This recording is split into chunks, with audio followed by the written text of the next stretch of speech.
Miramongo Parke Teknologikoan dago kokatua Innovaevision enpresaren bulegoa. Duela 5 urte hasi zuten beren ibilbidea. Erabiltzailearen eta makinaren arteko hartu emana errazteko bidean, aplikazio informatikoak garatzen dituzte. Divulgazioan, publizitatean edo aisialdian kokatzen dute bere lan eremua.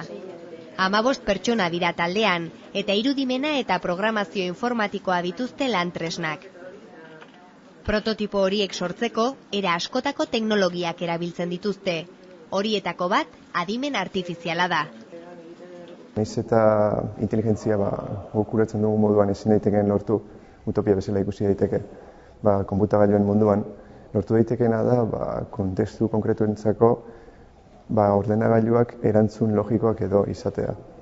Hori bai, beti ere oso kontestu zehatzetan. Teknologia horren bitartez, asmakizun joko bat garatu dute. Euskarria ohiko informazio gune baten antzekoa da. Softwarea berriz adimen artifizialean oinarritzen da. Pantailan pertsonaia virtual bat ikusiko dugu, eta hitz batean pentsatzeko eskatuko digu. Behin jokoa hasita, pertsonaiak hainbat galdera egingo bizkigu. ¿Se puede jugar con esta cosa? ¿Tiene una cola larga? Makina gure erantzunetan oinarrituta, pentsatu dugun hitza asmatzen saiatuko da. ¿Podría ser una tortuga mordedora? Sistema horrek egin duena da esperientzia metatu. Eman zaizkio datu pila bat, eta jakinduria hori egin du prozesatu. Datu base aditu batera konektatzen dira. Milaka galdera eta erantzun metatuta dituen datu biltegia da. Guk pentsatu dugun hitza zein den jakiteko, jasoak dituen aurreko esperientzia guztietan oinarritzen da makina. Sistema zenbat eta gehiago erabili, hobeak izango dira emaitzak. Galdera erantzun gehiago izango ditu barneratuta, eta datu basea zabalagoa izango da. Erakutsitako makina denbora pasarako bada ere, teknologia honek erabilera praktiko anitz izan ditzake. Horiek osasun sailean dute nahiko garrantzia, zeren eman dezakete medikuen antzera diagnostiko bat. Eta askotan, mediku batek baino background gehiago daukatenez, diagnosi sobia eman dezakete. Diagnosi mota batzuetarako soilik balioko luke teknologia horrek, baina hainbat enpresa ari dira jada aukera hori garatzen.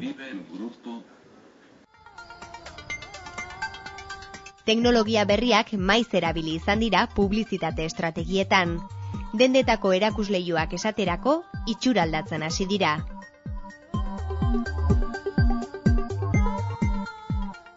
Pantaila interaktiboa erakustokian barneratzen den leiho bat da. Ukituz erabiltzen da, eta dendan dauden produktuak ikus daitezke bertan. Interakzio hori egin daitekeela ukimenaren bidez eskaparate kanpotik, baina eskaparate ikutu gabe. Ukiko genuke kristala, horren atzean taktilizatzeko sistema bat, gardena dena, eta horren atzean bai pantaila edo proiekzio bat. Baina teknologiak publizitatean duen erabilera asko zaratago doa. Autoen azoka batera joan ezkero adibidez, gauza harrigarriak ikusiko ditugu. Informazioa biltzen duten liburuxkak zaharkituta gelditu dira. Liburuxka, ohikoa den moduan irakurri ordez, produktuaren irudia paperetik pantailara irteten da 3 dimentsioko marrazki bihurtuta.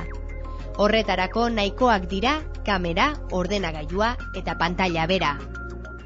Realia aumental, esaten den moduan, errealitatea dugu eta errealitatearen gainean gauzak gehitzea da.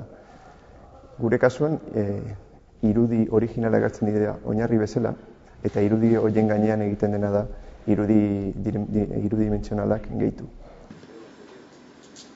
Kameraren objektiboak liburuxka jakin bat ikuskatuko du, eta programazio informatikoaren bitartez, sistemak katalogoa ezagutzen ikasiko du.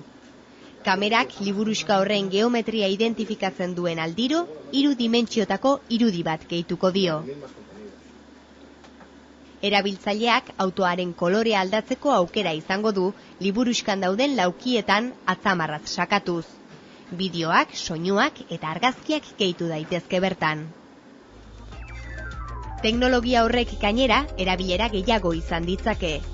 Ze gertatuko litzateke adibidez, liburuxka baten ordez, kamera gizakiaren aurpegia ezagutzeko gai izango balitz. Kasu horretan, sistema informatikoak edozein aurpegi ezagutzeko gaitasuna izango luke, eta aurpegi horri nahi den objektua gehituko lioke. Teknologia horrek aldaketak ekar ditzake den funtzionamenduan. Erabiltzaileak adibidez, optikariak saltzen dituen betaurrekoak dendara sartu gabe probatu ahalko lituzke. Edo arropa dendek beren probatokien ordez, gorputz osoko pantailak jar litzakete.